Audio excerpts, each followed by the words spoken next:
If you're looking for all the answers, I still don't have them. But what I do have is a particular set of skills I've acquired over a very long career. Skills that make me a nightmare for people who mislead, misinform, or misrepresent the sports card industry. So if you don't do that, I'll let it go. But if you do, I'm going to talk about ya. Welcome back, everyone, to another episode of the Sports Card Investigator Show. Just slow down a little bit. My name is Andy. I am the aforementioned Sports Card Investigator. Glad to be back with you. So there's some interesting things going on in the hobby right now. Controversy, some hobby drama. And actually, honestly, I wasn't going to bring them up. I wasn't. The other content creators and influencers have just done a great job talking about that, getting opinions, speaking about them. But my good friend Brendan Ryan, who does awesome artwork for the card community, sent me a message. And if you don't already, follow Brendan on Instagram. He's his follow or his tag or handle is Brendan_Ryan_74. He did some artwork of me, which is very flattering. Anyone who can make this mug look halfway decent is a professional miracle worker for sure. So anyway, Ryan messaged me. Well, let me read it to you. Got it right here. He said, "What do you think about the state of the hobby?" That's a pretty broad topic, Bren. "Recent high-end Frankenstein 1986 Fleer boxes, rampant shill bidding, breaker scams that would impress most cartels, sales data that is really worthless and without any oversight, dangerous, ellipsis, where does one begin, question mark, another ellipsis in time. Is it time for the Sports Card Investigator to put his foot in his mouth?" I put that in there because I thought it was funny, or at least talk about them. Well, Brendan, you bring up some excellent points. And as I said, these topics were talked about and would impress most cartels. I see what you did there. That was good. And they're, again, great questions, great topics. You did forget the future of the National Card Show. Like I said, some great topics, a potpourri of content on the National. I know you didn't ask, but it's my show. I spoke about that in my last video where I thought the National was headed, and it was good to hear other content creators echo some of the same points that I made. The National, in my opinion, is going to change over the next few years. That is for sure. It is going to go corporate. The new management team that is taking over will see to that. It's going to be all about the money. All about the money. The card aspect, the people selling cards will be there, but I think it'll take a bit of a backseat. Hey, don't shoot the messenger. But if you haven't checked out the video that I did on it, the last video, check it out. Tell me what you think. Now, I've been following the rest of the topics like everyone and all the controversy and the drama that they bring. And although interesting and, again, great content, none of it is unexpected. I have said this since I first started doing videos way back 2.5 years ago. This hobby is a non-regulated industry. The wild, wild west, I believe, were my exact words. We can't call the CEC, the Card and Exchange Commission, to investigate nefarious conduct. Unfortunately, such an organization in our industry does not exist. Not yet. Exactly. Oh, as an aside, really getting off topic for a second, they're going to be hiring 87,000 new revenue IRS agents to bring the force up to over 160,000. That's 40 times the size of my old agency and 4 times the size of the FBI. People don't understand how mammoth that is going to be. And I would not be surprised. In fact, I would expect they are going to take an interest in our hobby. Surveillance, undercovers at card shows, a revenue agent's dream. So much cash, so much under the table deals and such with little or no oversight. But I digress. Getting back to the original question, I'd really recommend going and listening to those influencers and other content creators on this subject. They're just on it. They're on it. It's been discussed a lot. I was going to say ad nauseum, but that's got a negative connotation, I guess. But they're all talking about it. They're doing a fantastic job. I listened to it all. Because I'm Carlos, had a great discussion last episode. By the time you see that, it'll probably be 2 episodes back. At the 1 hour and 7 minute mark, oh boy, he listens. They discussed the 86 Fleer box at the National. Bobby Burrell, good guy, Bobby. He is an expert on wax, shares his thoughts, gives great insight, along with the rest of the panel. Sports Card Radio is covering this story like a blanket. Just awesome coverage of this story. My only regret is that I didn't get this out before their last episode. Maybe I could have been one of the guys featured on that, but I digress. But they're really, really doing a good job covering this.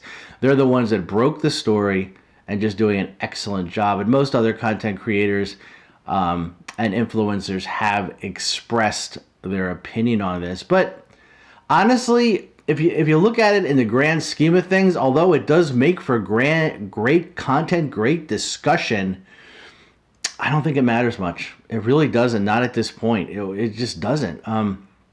It reminds me of that brilliant song by Don McLean. The lyric is from American Pie. The courtroom was adjourned. No verdict was returned. The only thing missing is the coat they borrowed from James Dean. But, again, I digress.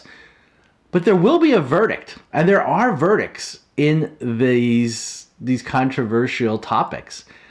It's in the public opinion.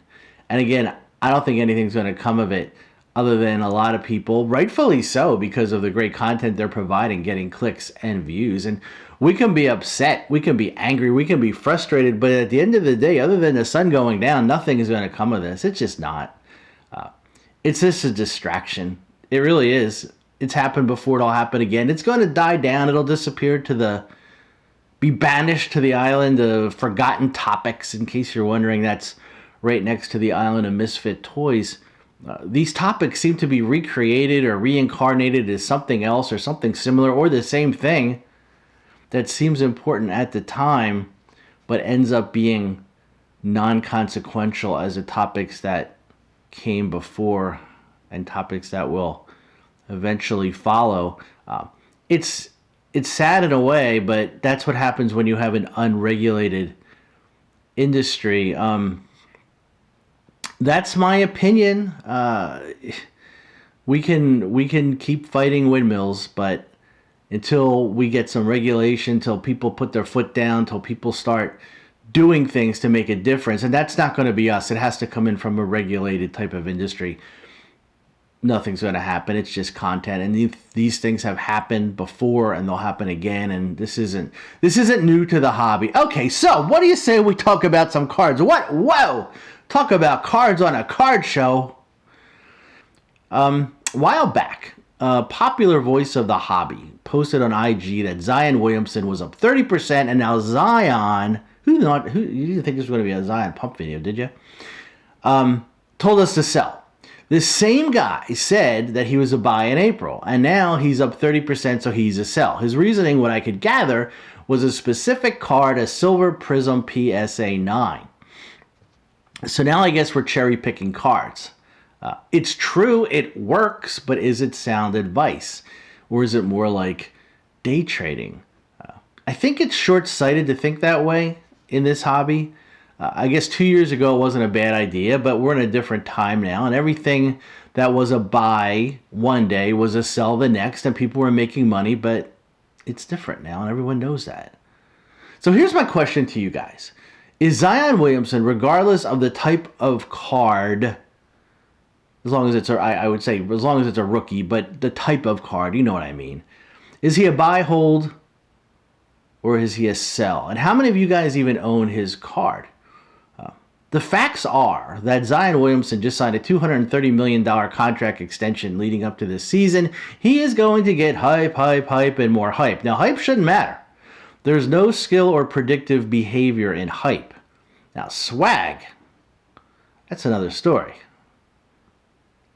But really, none of this should matter on his price of his cards, but it does, and it will. And I have spoken about Zion in other episodes, almost ad nauseum. We did intensive breakdowns in the past. I had Jordan from Sports Card Analytics, who's an analytics expert. Come on, talk about it. I encourage you to look at that and do your own research. That's another. If I wish I had $1 for every time I heard an influencer or a content creator say, do your own research, I would be a rich man. As far as Zion for me, here's where the pump begins. As far as Zion goes for me, I have a lot of inexpensive cards, low-hanging fruit, dirt cheap rookie Zions. I miss that guy. That I bought for a couple bucks, $3, $4, $5, and I got them on a $15 grade. And Ty and I have some decently nice, I would say very nice Zion cards in our PC. Oh, you never show us cards, Andy. Well, your day has changed, my friends. Here we go. Here is a Purple Wave I got in a $20 blaster, and I think I paid $40 for it at a local card store way back then. Pop 40, love that card. Here's another card. It is a 2019 Select In-Flight Neon Orange Prism Pulsar, first off the line, Population 1. What I used to do was I used to buy 2 boxes of cards. I'd rip one and sell one, and usually by selling that unopened box, I'd make up for the box that I bought. Those were the days. Now, these cards aren't going anywhere unless someone makes me an offer I can't refuse, and then I think about it because everyone has a price. I did pick up another inexpensive card, and I did it only because I thought it was super sharp. Check that out. It's an insert. It's a CSG 10, but look at that color. Isn't that kind of cool? Someone wanted $60 or $65 for it. It was crazy. I offered 40, which is still overpaying it, and they took it. So here it is. It's in my collection, or in Ty and I's collection. I just think it's a cool card. CSG. But I like the card.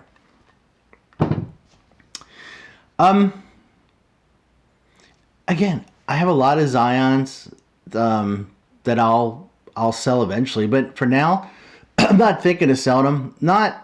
Not until the beginning of the season, at least, and even then, I'll probably hold off. It's a gamble, sure, but it's a risk I am willing to take because I believe that if it's a big if, a lot of people don't agree with this, if he stays healthy, he'll be one of the most dominant players in the league and a perennial all-star.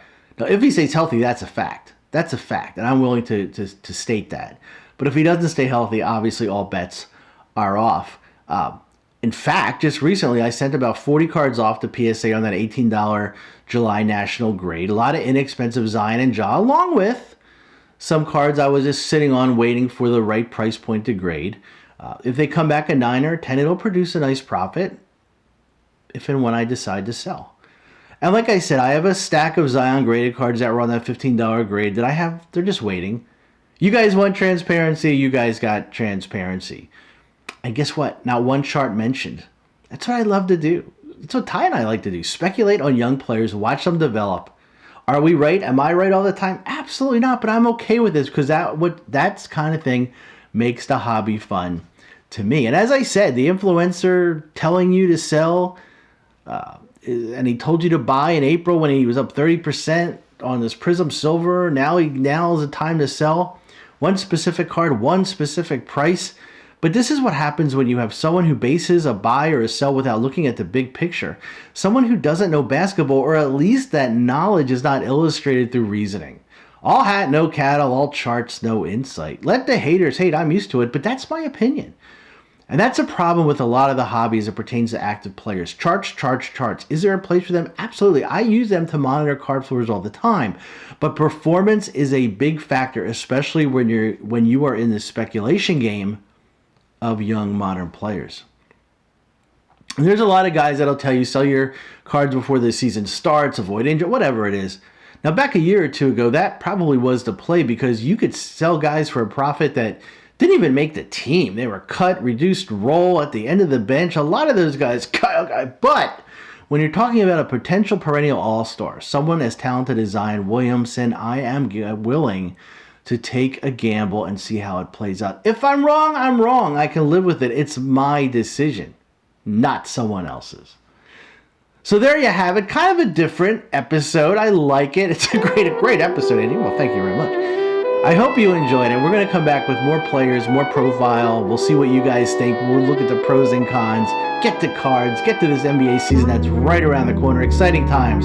So if you like what you see, hit the like, hit the subscribe. If you don't like what you see, hit that like, hit the subscribe. Until next time, take care.